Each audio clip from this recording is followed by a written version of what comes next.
Hello students, welcome to NV study room. आज के इस टॉपिक में हम लोग देखेंगे स्पीच राइटिंग के बारे में। स्पीच राइटिंग ये क्वेश्चन हम लोगों को 5 मार्क के लिए एग्जाम में आएगा, जिसमें हम लोगों को एक टॉपिक दिया रहेगा, उससे रिलेटेड हमें वहाँ पे स्पीच रेडी करना है। सो आज के इस वीडियो में हम लोग इसी टॉपिक के ऊपर इंफॉर्मेशन देखेंगे। तो सबसे पहले तो what is the meaning of speech writing. जैसे हम लोग ये वर्ड पढ़ेंगे स्पीच, तो इससे ही हमको इसका मीनिंग पता चलता है। स्पीच का मीनिंग होता है हमारे थॉट्स या हमारे जो भी विचार है वो हम लोग अपने रीडर्स तक या जो भी हमारे लिसनर्स है उन तक हम लोग अपने थॉट्स पहुंचाए। लेकिन वो जो थॉट्स हम लोग लिखेंगे रीडर्स के लिए, तो वो थॉट्स कैसे होना चाहिए?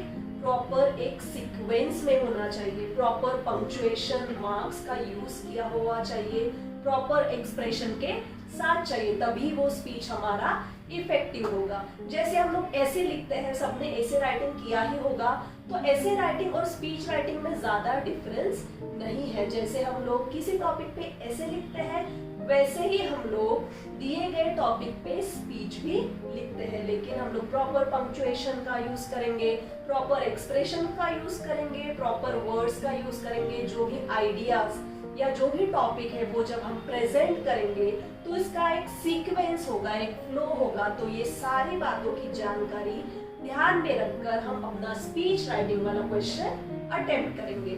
तो ये क्वेश्चन अटेम्प्ट करने से पहले मैं आपको इस क्वेश्चन की मार्किंग स्कीम बता देती हूँ कि कौन सा इस पे आप लोगों को कितना वेटेज रहेगा मार्क का। तो टोटल ये क्वेश्चन आता है 5 मार्क का, और ये 5 मार्क आप लोगों को full out of full 5 mark कैसे मिलेंगे, क्या आप उसमें ध्यान रखने वाली चीजें हैं जिससे आपको 5 में से 5 मार्क मिलेंगे, वो मार्किंग स्कीम मैं अभी आपको बताती हूँ। तो सबसे पहले तो प्रॉपर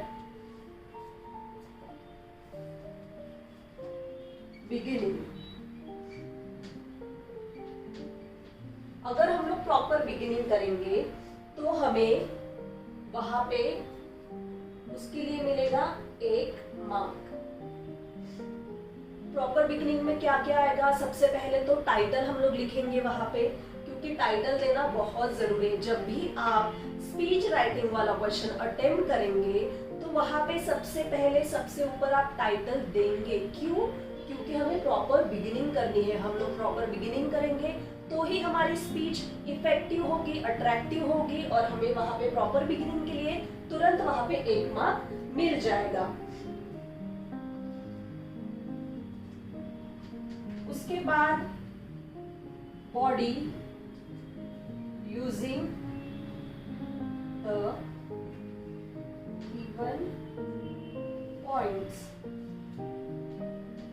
उसके बाद बॉडी मीन्स जो भी मेन हमारा कंटेंट होगा उस पे हम लोगों को मिलेंगे 2 मार्क्स।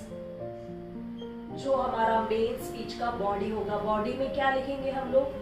जो भी टॉपिक से रिलेटेड इंफॉर्मेशन है उसमें हम लोग क्या क्या चीज का यूज कर सकते हैं। उसमें हम लोग कोटेशंस यूज कर सकते हैं, स्लोगन्स का यूज कर सकते हैं, जो भी न्यूज़पेपर के इवेंट्स होते हैं उसका यूज कर सकते हैं, या तो उसके पहले तो हम लोग एडवांटेजेस बता सकते हैं, उसके डिसएडवांटेजेस बता सकते हैं, जो भी टॉपिक हमें दिया रहेगा। सो इन सारे चीजों का हम लोग प्रॉपर यूज करेंगे। ग्रामेटिकली वो सेंटेंसेस करेक्ट होंगे।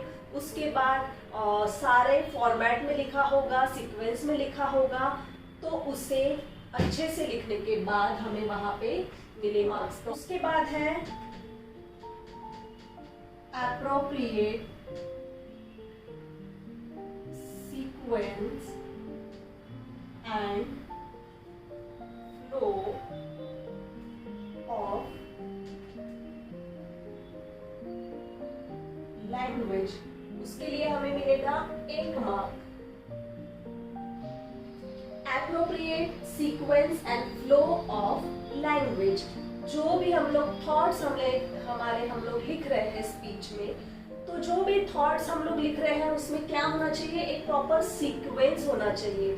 सपोज अभी महात्मा गांधी जयंती का हम लोगों को स्पीच राइटिंग लिखना है, तो हम लोग सबसे पहले सीक्वेंस कैसे लिखेंगे कि उनका बर्थ कब हुआ, कौन से शहर में उनका बर्थ हुआ, उन्होंने अपना प्राइमरी एजुकेशन कहाँ से किया, फिर उन्होंने अपना सेकेंडरी एजुकेशन कहाँ से किया, उन्होंने अपना हायर एजुकेशन कहाँ से किया, कहाँ जॉब की, फिर उन्होंने क्या क्या काम किया। तो ये हो जाएगा उस पर्टिकुलर टॉपिक पे सीक्वेंस वाइज सेंटेंस बनाना। तो वैसे ही कोई भी टॉपिक वहां पे आएगा तो जो भी पॉइंट्स दिए रहेंगे उस पॉइंट्स के आधार पर हमें एप्रोप्रिएट सीक्वेंस मेंटेन करना है। ऐसा नहीं कि जो एंडिंग वाली चीज है वो आपने पहले ही लिख दी और बाद में पहले वाली चीजें आप लोग बाद में लिख रहे हो। तो ऐसा बिल्कुल नहीं करना है, एक सीक्वेंस मेंटेन करना है। एंड फ्लो ऑफ लैंग्वेज का भी एक फ्लो होना चाहिए। अगर आप लोग लैंग्वेज सेम तरीके का लैंग्वेज हमें यूज करना चाहिए ताकि वो रीडर के लिए आसान हो। उसके बाद है use of proper grammatical structure. इसके लिए हमें मिलेगा 1 मार्क।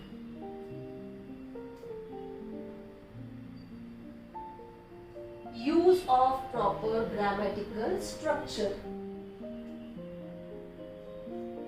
जैसे मैंने use of proper grammatical structure, जैसे मैंने पहले ही बताया कि जो भी हम लोग सेंटेंस बनाएंगे वो ग्रामेटिकली करेक्ट होने चाहिए।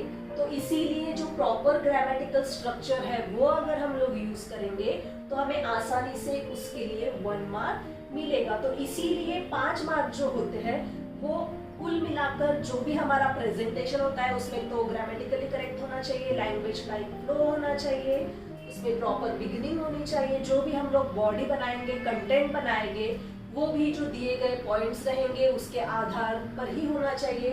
तो इन सब का मिलाकर फिर जाके हमें वहां से 5 मार्क्स मिलेंगे।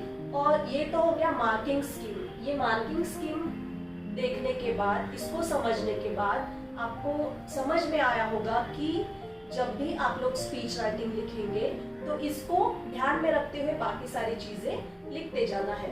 अभी मैं बताऊंगी कौन सी ऐसी चीजें हैं जो स्पीच राइटिंग में लिखना जरूरी है। हम लोग देखेंगे how to write speech. Speech हम लोग कभी भी 3 इसमें उसको सेपरेट करते हैं, 3 इसमें उसको डिवाइड करते हैं। तो सबसे पहला तो उसका हम लोग लिखेंगे इंट्रोडक्शन, उसके बाद रहेगा बॉडी, उसके बाद थर्ड रहेगा कंक्लूजन। ओके, इंट्रोडक्शन में सबसे पहले तो हम लोग ग्रीटिंग्स देंगे, जो हम लोग अपने रीडर्स को गुड मॉर्निंग फ्रेंड्स, या तो good morning teachers, good morning students, ऐसा करके हम लोग सबसे पहले सबको ग्रीटिंग्स देंगे। और जो भी हमारा टॉपिक रहेगा उस दिन का उसको सबसे पहले हम लोग एक तो सबको विश करेंगे, या तो उस इंट्रोडक्शन के साथ, उस टॉपिक के इंट्रोडक्शन के साथ हम लोग अपनी स्पीच का शुरुआत करेंगे। तो ये हो जाएगा फर्स्ट पैराग्राफ। इसको हम लोग 3 या 4 लाइन के पैराग्राफ से ये फर्स्ट इंट्रोडक्शन वाला पैराग्राफ हम लोग बनाएंगे। बाद में आएगा बॉडी। बॉडी ये जो रहेगा वो स्पीच राइटिंग का सबसे मेन पोर्शन रहेगा, सबसे मेन पार्ट रहेगा। इसमें हम लोग जो भी हमारे गिवन पॉइंट्स रहेंगे उसको यूज करके मेन कंटेंट बनाएंगे। उसमें हम लोग सारी चीजें इन्वॉल्व करेंगे, कोटेशंस इन्वॉल्व करेंगे, किसी न्यूज़पेपर के आर्टिकल के कुछ पॉइंट्स वहाँ पे इन्वॉल्व करेंगे, या तो करंट न्यूज वहाँ पे इन्वॉल्व करेंगे, हम लोग स्लोगन्स इन्वॉल्व करेंगे, कोई लाइंस इन्वॉल्व करेंगे। जो भी वो टॉपिक से रिलेटेड फैक्ट्स है वो सारे हम लोग इस पार्ट में ही इन्वॉल्व करेंगे। ये जो स्पीच राइटिंग का मेन पार्ट है बॉडी, इससे ही हमारा स्पीच राइटिंग इफेक्टिव होता है। उसके बाद थर्ड आएगा कंक्लूजन। कंक्लूजन में हम लोग क्या लिखेंगे? कंक्लूजन में शॉर्ट में हम लोग उस दिन का एक छोटा सा पैराग्राफ लिखेंगे और हमारा स्पीच वहां पे हम लोग एंड करेंगे। Conclusion will be the ending paragraph. तो इस तरीके से स्पीच राइटिंग को हम लोग 3 सेक्शन में डिवाइड करेंगे और ये 3 सेक्शन को ध्यान में रखते हुए एक 3 पैराग्राफ में हम लोग एक स्पीच राइटिंग का पैराग्राफ बनाएंगे। बात कोई कुछ और चीजें हैं जो हमें ध्यान में रखनी है, जैसे पहले तो टाइटल, जैसे मैंने पहले ही बोला टाइटल आपको वहां पे देना ही है। उसके बाद हम लोग देखेंगे वर्ड लिमिट। एग्जाम में हम लोगों को कुछ वर्ड्स दिए जाएंगे कि 100 या 150 वर्ड का स्पीच राइटिंग लिखो, तो वो वर्ड लिमिट ध्यान में रखते हुए हमें स्पीच राइटिंग बनाना है। उसके बाद कोटेशंस एंड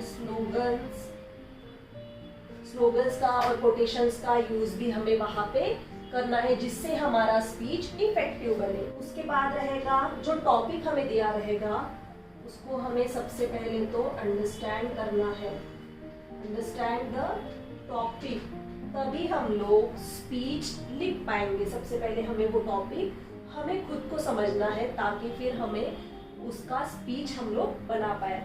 उसके बाद हम लोग क्या ध्यान में रखेंगे,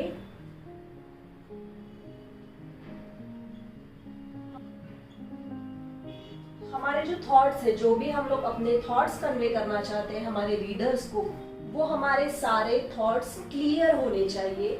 जब हमारे खुद के थॉट्स क्लियर रहेंगे तो ही हम अपने थॉट्स रीडर्स तक अच्छे से पहुंचा सकते हैं। इसलिए ये कुछ चीज़ें हैं जो हमें स्पीच राइटिंग लिखते समय ध्यान में रखनी है। इन सब चीज़ों का अगर आप ध्यान में रखेंगे तो आप अपनी स्पीच राइटिंग एकदम अच्छे से वहाँ पे बना पाएंगे।